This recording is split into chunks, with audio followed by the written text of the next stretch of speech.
Hello everyone, welcome to my new blog. और आ चुका हूँ मैं फिर से एक नया ब्लॉग लेके। आज तारीख हो चुकी है 4 जून 2025 और आज मेरी ट्रिप लगी है रुड़की की और 2 दिन ब्लॉग चलने वाला है क्योंकि आज जो है मैं जा रहा हूँ एक शादी में और लेके जा रहा हूँ अपनी MG हेक्टर को लेके। उसकी की ये रही और इस गाड़ी को लेके चलते हैं आज और पहुँचता हूँ सीधा गैरेज और फिर निकलते हैं अपना। मिलता हूँ मैं रास्ते में, देखता रहूँगा, जैसे भी एक्सप्लोर कराना है आपको वैसे कराता रहूँगा।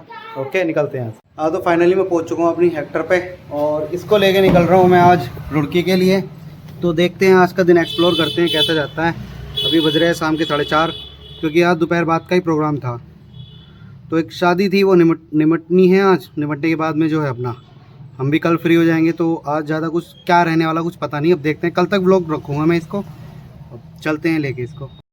ये देख लो, इस तरह का इंटीरियर है इसका। पहले इसमें चेक लाइट आ रही थी, अब कुछ नहीं आ रही, सब कुछ नॉर्मल हो चुका है, बिल्कुल फ्रेश हो चुकी है गाड़ी अपनी। हाँ, तो फाइनली मैं पहुंच चुका हूँ रुड़की और रुड़की में आ चुका हूँ मैं शादी के एक प्रोग्राम में। वो तो मैं कुछ दिखाऊंगा नहीं, बस दूर से दिखा दूंगा जो कुछ है। बाकी करते हैं, 2 दिन रहना है मुझे यहाँ। वो 2 दिन क्या, बार रात तो होने वाली है और कल का दिन रहना है। और फिर से यार अपनी इंजन में एक दिक्कत और हो गई। ये देखो, अब मैं हरिद्वार भी नहीं पहुंच पाया और ये चेक लाइट आ गई पता नहीं इंजन की। अब ये आज रुड़की में ही कल शोरूम है, मैं दिखाऊंगा MG का शोरूम। रुड़की के बाहर निकलते ही है, कोर यूनिवर्सिटी के सामने। तो और ये शादी का सामने प्रोग्राम हो रहा है, ये टेंट वेंट दिख रहा है। मैंने गाड़ी लगा ली गली के बराबर में धर्मशाला के और अब करते हैं दिन एक्सप्लोर, करते हैं जैसे भी सीन होता है। एक समस्या निपटती नहीं है और दूसरी तैयार हो जाती है। अभी तो इसके एयरबैग की चेक लाइट कराई थी, अब इसके इंजन की पता नहीं कैसे आ गई, क्या है, प्लीज़ चेक इंजन बता रही है। अब देखते हैं कल क्या होता है, वो स्कैनिंग के बाद ही पता चलेगा। मैंने कंपनी में बात की थी, वो लैपटॉप लग के ही पता चलेगा, बिना लैपटॉप लग के नहीं पता चलेगा। हेलो जी, हेलो, क्या हाल चाल है। कल मैं आया था रुड़की और आपको पता ही है आज दूसरा दिन हो चुका है। आज हो गई 5 जून 2025 और मैं जा रहा हूँ MG को लेकर रुड़की के शोरूम में क्योंकि मैंने कल बताया था आपको कि अपनी MG में ना वो आ गई, एक चेक लाइट आ गई इंजन की। तो ये बता रहा है प्लीज़ चेक इंजन। तो चेक लाइट किस चीज़ की है ये तो उसका अभी तो कंफर्म नहीं हो पा रहा। दूसरा सीन क्या है कि डिग्गी भी नहीं खुल रही क्योंकि डिग्गी इसकी ऑटोमेटिक टाइल गेट वाली डिग्गी है। तो अब इस डिग्गी को खोलने के लिए बटन का यूज़ किया जाता है। तो वो बटन दबाते वो ऑप्शन तो पूरा क्लिप हो रहा है, लेकिन सीन क्या हो रहा है कि डिग्गी खुल नहीं पा रही, उसको ना हाथ से पकड़ के खोलना पड़ रहा है। तो सीन ये है कि मैं अब जा रहा हूँ शोरूम पे और इसको चेक करता हूँ। हो सकता है कि इसकी बैटरी इशू हो, क्योंकि बैटरी का इशू अगर निकल रहा है, डिग्गी नहीं खुल पा रही है, तो इस वजह से प्लीज़ इंजन चेक लाइट आ रही हो, क्योंकि बैटरी का भी बहुत तगड़ा इशू हो सकता है। क्योंकि इन सीटों के नीचे ना बैटरी लगी हुई हैं, इन बैटरी की वजह से ही ये जो सीट क्या नाम आगे पीछे हो जाती है और ये सब जो हो जाता है ना, तो इसी की बैटरी की वजह से होती है। तो बैटरी में करंट कम होगा तो इस वजह से नहीं हो पा रही होगी। तो इसलिए प्लीज़ इंजन चेक लाइट दिखा रहा है। अब वो तो वहाँ जाने के बाद पता चलेगा क्या दिखाता है क्या नहीं। मैं दिखा देता हूँ एक बार फिर से। ये देखो आप, ये इंजन की चेक लाइट आ रही है। तो अब ये मैं कूलेंट की आती है वैसे तो, लेकिन बड़ी बड़ी गाड़ियों में जो महंगी गाड़ी होती हैं उसमें जो है सेंसर लाइट होती है। अब ये चेक लाइट क्यों आई, किस लिए आई, कैसे आई, वो तो जब तक लैपटॉप नहीं लगेगा तब तक पता नहीं चलेगा। तो बिना लैपटॉप लगाए तो पता चलेगा नहीं। अब जाता हूँ और दिखाता हूँ इसको, फिर बताता हूँ क्या सीन था इसके अंदर। और ये देखो, मैं अभी इस टाइम चल रहा हूँ रुड़की शहर के अंदर। अब इसको पार करके तो जाम बहुत मिलता है रुड़की के अंदर, पता नहीं। एक तो ये 4 लाइन हो गई, आगे चल के बहुत छोटी रोड आ जाएगी। मैं छोटी रोड पे मिलता हूँ। ये देख लो, ये वो छोटी सी रोड, मतलब यहाँ ना रश ट्रैफिक बहुत रहता है। और क्या नाम इस पे ना, मतलब ये देखो वैगनर वाला ब्रेकर है बड़ा, कितनी तेज़ निकल के गया। मतलब जल्दी बहुत रहती है इस रोड पे ना लोगों को। और यहाँ टब वगैरह भी बिक रहे हैं भाई, किसी को चाहिए हो तो ले लेना, महंगे सस्ते जैसे भी है, बार्गेनिंग करो मिल जाते हैं। तो ये सीन रहता है हाईवे का ना, मतलब लोग ना उल्टे सीधे बहुत चलते हैं इस रोड पे। ये देखो सिट वाला कहाँ आ रहा है, पूरी जगह पड़ी है दूसरी तरफ को, लेकिन फिर भी मेरी साइड में घुसने के लिए आ रहा है बिल्कुल। ये देखो ये कहाँ चल रहा है। तो ऐसे रहता है इस रोड पे, बहुत इतनी ज़्यादा बड़ी रोड नहीं है। हरिद्वार रोड की रोड है ये वाली, सामने हाईवे जाके टच हो जाती है। हाँ, तो मैं पहुँच चुका हूँ यहाँ पे शोरूम पे ना। तो ये लैपटॉप लगा हुआ है, इसमें जो है इसकी ना सेंसर की बैक चेक लाइट दिखा रहा है। अब देखो वो ख़राब है या सही है अभी बताएंगे। इसका ना बैटरी कनेक्टर हटा दिया है और क्या नाम ये दिखा देता हूँ मैं, एयर फिल्टर साफ़ कर दिया। ये देखो, तो ये ना हटा दिया है मतलब। तो कहने का मतलब ये है, अभी पता चलेगा इसमें क्या सीन है क्या नहीं। फाइनल रिजल्ट तभी पता चलेगा, सेंसर ख़राब है क्या नहीं है। वो सब अभी कुछ पता नहीं चल रहा है इसका। गाड़ी में आ गया बहुत बड़ा पंगा, और पंगा क्या आ गया है कि इतनी महंगी गाड़ी लेके भी ना कुछ दिक्कतें निकल जाए तो बड़ा दिमाग ख़राब सा होता है। अब इसका क्या है, टेल गेट नहीं खुल रहा है, एयर वो उसकी इंजन की चेक लाइट तो चली गई, लेकिन सीन क्या है, एक तो इसका पिकअप काम नहीं कर रहा, मतलब 120 पर ही नहीं जा रही गाड़ी बिल्कुल भी खींचने के बाद। और आपका जो है इसका जो बैक टेल गेट नहीं खुल रहा, तो ये दो कमियां आ गई हैं। और सेंसर, बैक सेंसर भी पूरा ख़राब बताया इसने तो बिल्कुल क्लियर। अब यहाँ इंश्योरेंस का काम होता नहीं है शोरूम में, तो अब इसको देखो 2-4 दिन में मैं मेरठ लेके जाऊँगा, वहीं पता चलेगा क्या सीन है क्या नहीं। फिलहाल अब चलते हैं यहाँ से रुड़की के अंदर। कुछ चीज़ें तो ऐसी होती है जो सोल्यूशन ठीक हो जाता है गाड़ियों का, लेकिन कुछ चीज़ ऐसी हो जाती हैं कि बिल्कुल पता नहीं चलता। अब मुझे क्या लग रहा है, कहीं ऐसा ना हो वहाँ सेंसर वो बैक चेंज करें, नया डाल के देखें, फिर से वही दिक्कत आने लगे। अगर वही दिक्कत आए तो फिर हमारा सेंसर ठीक है, और अब जो वायरिंग चेंज हुई होगी उस वायरिंग में भी तो लफड़ा हो सकता है, और बहुत ज़्यादा हो सकता है, ऐसा लग रहा है मुझे। क्योंकि अगर एक वायरिंग, मतलब एक वायरिंग जो वायरिंग होती है, एक वायरिंग में मतलब अगर फॉल्ट आ जाए तो पूरी वायरिंग, मतलब एक वायरिंग के अंदर कम 40-50 तारें होती हैं, 40-50 तार में एक तार पे भी दिक्कत आए तो पूरी वायरिंग चेंज करते हैं। कहना मतलब यहाँ समझो, तो अगर सपोज वो वायरिंग की अगर दिक्कत हुई तो इस चीज़ को पकड़ना तो बहुत मुश्किल सा हो जाएगा। अब वो तो कंपनी वाले ही बता सकते हैं, वहीं जाके पता चलेगा मेरठ ही। यार ये लफड़े जब होते हैं ना बहुत बुरे से लगते हैं। बताओ, गाड़ी वहाँ धूप में खड़ी रहती है, हम गैरेज में खड़ी करते हैं, हर चीज़ से धूप मिट्टी धूल से बचा के खड़ी करते हैं, और फिर 4-5 दिन में खड़ी हो जाएगी, पेंट भी फेड हो जाता है। इतनी महंगी गाड़ी लेके प्रीमियम कलर भी नहीं दिखाई देता जो कलर होता है गाड़ी का। तो ये सब दिक्कतें जब आती है ना तो बड़े दिल पे चोट सी लगती है। खैर अब क्या करें, दिखानी तो पड़ेगी। अब मेरठ ही लेके जाएंगे भाई, देखते हैं क्या होता है क्या नहीं होता। बहरहाल चेक लाइट चली गई है, जो इंजन की चेक लाइट थी वो जा चुकी है बिल्कुल, क्योंकि वो लाइट ज़्यादा परेशान कर रही थी। क्योंकि कोई चीज़ अगर आ जाए ना गाड़ी के अंदर तो बड़ी दिक्कत सी करती है। अब बैक डोर नहीं खुल रहा तो फिर क्या कर सकते हैं। अब बैक सेंसर जब तक चेंज नहीं होगा तब तक नहीं खुलेगा। ये देखो बाइक वाले कितनी तेज़ जा रहा है, अभी निकला है मेरे बराबर से तेज़ी से। लेडीज़ बिठा रखी है, आराम से नहीं चलते कुछ लोग, पता नहीं क्यों, क्या ही चुल रहती है तेज़ चलने की। हम भी तो चल रहे हैं आराम आराम से। और वैसे भी रुड़की की छोटी रोड होती है, बड़ी दिक्कत करती है, क्योंकि छोटी रोड पे ना ये छोटे वाहन वाले दाएं बाएं, अभी ये रिक्शा वाले देखो ये तो बराबर में चल रहा है। अब मतलब इंसान को सही से चलना चाहिए, ना तेज़ ना धीरे, अपना मीडियम चलो, नॉर्मल चलो, क्या दिक्कत है। ये देखो ये का है बुलेट वाला कितनी तेज़ गया एकदम, मतलब हर आदमी को जल्दी बहुत है भाई। तो फिलहाल मैं अभी रुड़की के अंदर जहाँ मैं आया था शादी वाले समारोह में, यहाँ मैं आ चुका हूँ, और मतलब अभी मैं यही हूँ। और देखो शाम तक निकलना होगा, दिन करते हैं एक्सप्लोर आज का कैसे जाता है। बहरहाल आपको तो सारी दिक्कतें बताई दी, ऐसी ऐसी दिक्कतें चल रही है गाड़ी के साथ। अब मतलब देखते हैं क्या करना है क्या नहीं। लीची भी नहीं ली मैंने, अभी देखते हैं स्कूटी उठाता हूँ, अंकल जी की स्कूटी है यहाँ पे, स्कूटी से निकलता है फिर घूमते हैं रुड़की। हाँ तो भैया मैं तो निकल आया हूँ रुड़की से, और रुड़की के पास में मतलब सामने हाईवे है, और देख लो ये लगा पड़ा है मोबाइल में।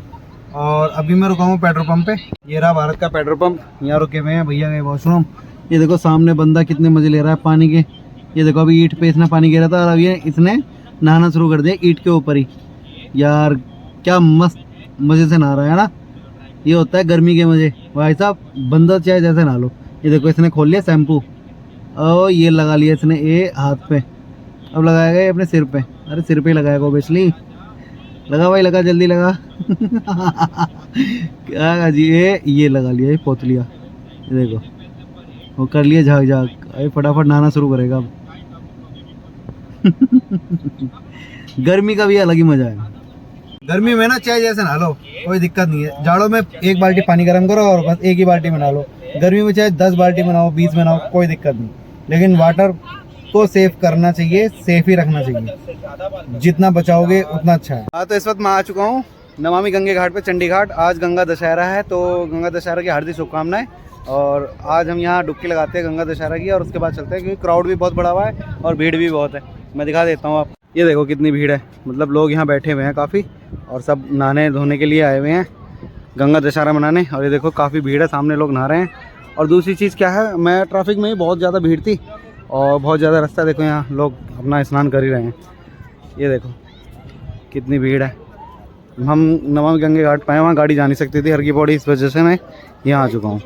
ये देखो कितनी भीड़ हो रखी है, लोग अपना स्नान मना रहे हैं, यहीं नहा रहे हैं अपना आराम आराम से। ये देखो सामने धूप पड़ रही है बहुत तेज, ये देखो कितने लोग नहा रहे हैं चंडी घाट पे। तो हम भी अपना स्नान करते हैं और उसके बाद निकलते हैं घर, क्योंकि रुड़की से तो निकल आए थे हम, और अपना नहाते स्नान करते हैं।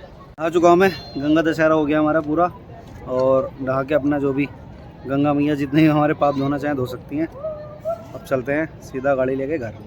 में ना काफ़ी लोगों की भीड़ उमड़ी भी है, क्यों नन्नू, और गंगा दशहरा की वजह से भीड़ होती है। अब देखो चंडी के पुल पे भी कितनी भीड़ हो रखी है ना, ट्रैफिक भी पूरा भर भर के चल रहा है। और उधर साइड तो एंट्री नहीं है बिल्कुल भी, पैदल जाओ, और इतना लंबा हमारे बस की नहीं पैदल चलना। तो हमने नहाना था, हम यहाँ नहा लिए और ठीक रहा अपना। अब चल रहे हैं सीधा अपने घर। तो ये अच्छा सा क्लाउडली हो रहा है अभी। वैसे मैं कह रहा हूँ बार बार गाड़ी पे चल रहे हैं, जा नहीं रहे हैं अभी टाइम पास करना है यार, थोड़ा सा लेट चलेंगे। ये देखो पेड़ हिलने लगे, पत्ते कितनी तेज तेज चल रहे हैं पीपल के, और हवा चल रही है ना काफ़ी तेज़। मौसम अच्छा हो रहा है, मतलब रात में आके ना ठंडा सा हो रहा है आजकल मौसम। पता क्या हो रहा है कि मौसम इस वजह से ठंडा हो रहा है, दिन में तो पड़ रही है गर्मी और रात में पड़ रही है ठंड। और दूसरी चीज़ क्या है कि आपके जैसे जाड़े नहीं पड़े ना, ठंड नहीं पड़ी, इसी हिसाब से गर्मी भी नहीं पड़ रही। ये नमामि गंगे घाट के सामने कैंटीन है, तो ये सामने कैंटीन है ऊपर गंगा अवलोकन। चलते हैं अंदर, देखते हैं क्या क्या मिलेगा। इतना सुंदर कर रखा है ना, देखो देवप्रयाग है, हरिद्वार, ऋषिकेश, पूरा मैप बना रखा है घूमने फिरने का। इधर देखो मेरी कैंटीन खाने पीने का है, यहाँ बनारस का है, हरिद्वार का नहीं है। अपना हरिद्वार कितना सुंदर लग रहा है, ऐसा लग रहा है बिल्कुल जैसे कि ओरिजिनल ही हो एकदम। देखो क्रोकोडाइल, इसको बोलते हैं घड़ियाल। ये है डॉल्फिन, कितनी सुंदर लग रही है डॉल्फिन। और ऊपर कुछ इस तरह की प्रिंटिंग कर रखी है, काफ़ी सुंदर लग रहा है। लाइटिंग वाइटिंग काम अच्छा कर रखा है। देखो जहाज कैसा लग रहा है। सेव गंगा, कीप ट्वीटिंग है, सॉरी ट्वीटिंग। और ये देखो कछुआ, सामने अपनी गंगा का नज़ारा, और देखो कितना सुंदर लग रहा है ना, खूबसूरत। ये ना हमारी गंगा में पाए जाने वाले हैं, मतलब इसमें घबराने वाली कोई बात नहीं है। मतलब गंगा के जल स्तर जब बरसात का पानी बढ़ता है तब ये जो घड़ियाल है तो ये गंगा में आ जाते हैं, और ये डॉल्फिन भी कभी कभी आ जाती है गंगा के अंदर, इसलिए लिख रखा है यहाँ गंगा ये डॉल्फिन। तो जाहिर सी बात है गंगा में आ ही जाती होगी। आसमान कितना क्लाउड हो रखा है ना, कितना लाल लाल हीट सा लग रहा है, अजीब सा लग रहा है आसमान, कितना सुंदर सा लग रहा है। ऐसा लग रहा है बिल्कुल डरावना सा, कुछ जो है बारिश पड़ने वाली हो, या फिर कुछ बादल देखो कितने घने लग रहे हैं बादल जूम करने के बाद। ये देखो गंगा किनारे और बादल, मानसून देखो कितना सुंदर लग रहा है। ये इंटरेस्टिंग जगह देखो, गंगा अवलोकन। और इसी के हाँ, यहाँ कोई नहीं आता, हरिद्वार में यहाँ सब आते हैं लोग, यहाँ नहीं आता कोई। नमामि गंगे घाट पे ये कैंटीन हो गई, यहाँ सबने कॉफ़ी और मैगी ऑर्डर की है। और ये देखो गंगा घाट, सामने गंगा का बैराज दिख रहा है। ये देखो ठीक लोकेशन देखो कितनी अच्छी हो रही है, क्लाउडली मौसम हो रहा है। और ये देखो गंगा की भीड़, और सामने एकदम ये सामने खंबे की तरफ ये सामने आ गया मनसा देवी मंदिर। कितना सुंदर लग रहा है दूर से ही दिखने में, जब लाइटिंग वाइटिंग हो जाएगी तो बहुत अच्छा लगेगा। और ये देखो फिर यहाँ से एक ये देखो नज़ारा पुल का, कितना सुंदर नज़ारा लग रहा है। लाइटिंग चेंज हो रही है, कलर चेंज कर रही है, जो ब्रिज का जो नीचे लाइटिंग वाइटिंग लगा रखी है। ये देखो कितना सुंदर नज़ारा है, देख सकते हो आप। और काफ़ी भीड़ लगी हुई है, और मौसम देखो कितना सुंदर सा हो रहा है। अभी तो बिल्कुल लाल लाल हो रहा था, बिल्कुल ब्लैक ब्लैक सा हो गया। तो इसी यहीं की कैंटीन से मैंने ले ली 2 कॉफ़ी और 1 मैगी। अब इस मैगी को चट करते हैं और कॉफ़ी पीते हैं, और फिर निकलेंगे, देखते हैं क्या करना है, फिर निकलेंगे, घर ही निकलेंगे। मौसम देखो कितना क्लाउडी हो रहा है, बड़ा सुंदर सा लग रहा है। देखो मनसा देवी मंदिर, लाइटिंग वाइटिंग हो गई ऊपर, अब सुंदर सा दिखने लगा। अब यहाँ बैठ के करेंगे नाश्ता, एकदम घास, ग्रीन घास में मज़ा से ही आ जाएगा। ये देखो यहाँ ग्रीन घास में बैठ के अपना अपनी मैगी और कॉफ़ी यहाँ बैठ के करेंगे। देखो कितना अच्छा लग रहा है, मौसम देखो कितना सुंदर लग रहा है, नज़ारा अलग ही दिखाई दे रहा है। देखो इसको समझो, देवप्रयाग से आ रही है ऋषिकेश, हरिद्वार, प्रयागराज, फिर वाराणसी और पटना के बाद सीधा कोलकाता, और सीधा समुद्र में जाके मिल जाती है। तो ये है पूरा एक नक्शा जो हमारी गंगा गुजर रही है जिस शहर से, वो एक बड़े बड़े शहर, कैपिटल शहर जो हैं वो इसमें लिख दिए गए हैं, और वो उसी हिसाब से जा रही है। देख लो, देवप्रयाग, ऋषिकेश, हरिद्वार, प्रयागराज, वाराणसी, पटना और कोलकाता के बाद सीधा समुद्र मंथन, मतलब समुद्र में जाके गिर रही है। इसमें घूमने की जगह भी डाल रखी है, देखो, जैसे कि ये हो गई देवप्रयाग, है ना, ऋषिकेश हो गया अपना, हरिद्वार आ गया, हरिद्वार में जहाँ घूम सकते हो आप, प्रयागराज हो गया, ये प्रयागराज की जगह है जहाँ आप घूम सकते हो। और उसके बाद आपके ये देख लो वाराणसी में, वाराणसी, उसके बाद ये देखो ये पटना हो गया, पटना के बाद सीधा कोलकाता, कोलकाता में देखो कितनी अच्छी जगह है, हावड़ा ब्रिज हो गया, विक्टोरिया मेमोरियल हो गया, काफ़ी चीज़ें हैं तो जो आप एक्सप्लोर कर सकते हैं यहाँ के। बरिस्टा पे पहुँच चुका हूँ मैं, यहाँ के अपना खैरा के बराबर में जो है, श्यामपुर कांगड़ी के पास, गेंडी खाता के बाद में। तो यहाँ आए, देखते हैं यहाँ कुछ खाते पीते हैं, उसके बाद सीधे घर ही निकले। तो मैं घर पहुँच चुका हूँ और इस ब्लॉग को मैं यहीं एंड कर रहा हूँ। आई होप अगर ये ब्लॉग आपको अच्छा लगे तो please like, subscribe, comment, share जरूर करना। और एंड करने की वजह तो ये आपको तो पता ही है, रात के 11 बज रहे हैं, 11 बजे पहुँचा हूँ, मतलब रुड़की 4 बजे निकला था और 6 घंटे लगाए हमने, 7 घंटे हो गए, 6 घंटे 10 बजे, हाँ 11 बजे, 7 घंटे में घर आया हूँ आज मैं रुड़की से, मतलब घूमते फिरते मौज मस्ती करते हुए, आपने देख ही लिया होगा। ओके, मिलता हूँ नेक्स्ट ब्लॉग में, बाय।